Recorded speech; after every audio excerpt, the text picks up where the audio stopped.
And wow, we now know who Miss Flood is. A huge welcome from across the multiverse. The Rani, a fellow Time Lord. But which Rani will we get? For the benefit of new viewers, here's a quick recap on the history of the Rani, as not many people will have heard of her, as she is not as famous as, say, the Master.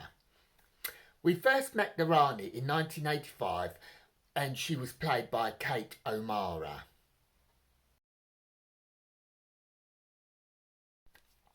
In this Colin Baker story, she was a scientist. It is true that she was interfering with humanity, but she was just experimenting. The Rani's motivation in Mark of the Rani was to help the people on the planet that she rules. There was no grandiose schemes, no huge plans for universal domination or anything, and her concern was purely to protect and help her people.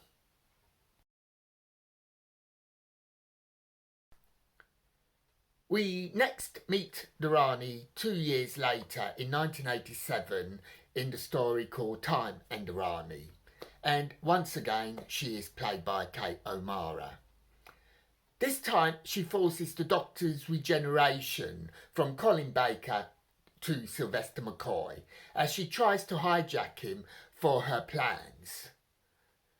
And this time, her ambitions are more universal. She is kidnapping people with high IQs and geniuses to help her build a device in which she can control time anywhere in the universe.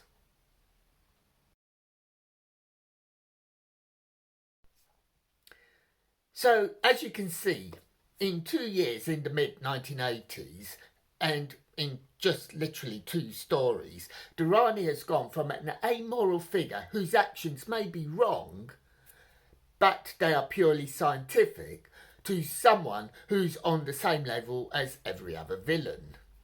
In her first story, the Rani was sympathetic to a point. She was messing with humanity, but as with other stories of that particular season, such as the 2 Doctors, they were metaphors for humanity's relationships with animals. In her second story, there was no such refinement. She's the villain. End of. Sorted. The Rani has been in Big Finish Doctor Who audio plays, but I haven't heard these, so I can't comment on how her character has changed. And change, it can. Just as different Doctors and different Masters have different personalities, why not the Rani?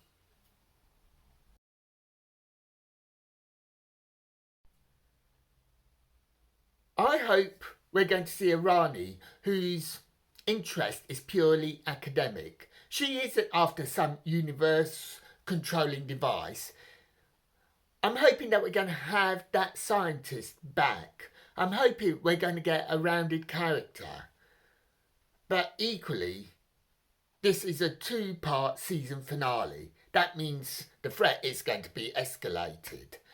That means the Rani could be the stereotypical maniac wanting to control the universe. But one of the things that I love about Russell T Davies's writing is that he always wrong-foots you.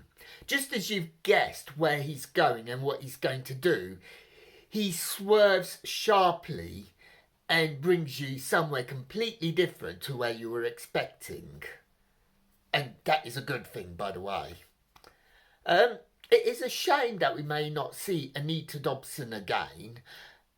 During her 2 seasons, she injected a lot of fun into the Whoniverse, and I will miss her and her running commentary. But I also welcome aboard Archie Punjabi as the latest Rani, and apologies if I have said her name wrongs. But I'm looking forward to see what she and the production team bring to the Rani in future stories. And those are my views, and I'd be interested in yours. Are you excited with Rani being back? Did you know who she was before? So until next time, may your news be good news and happy times and places. Farewell.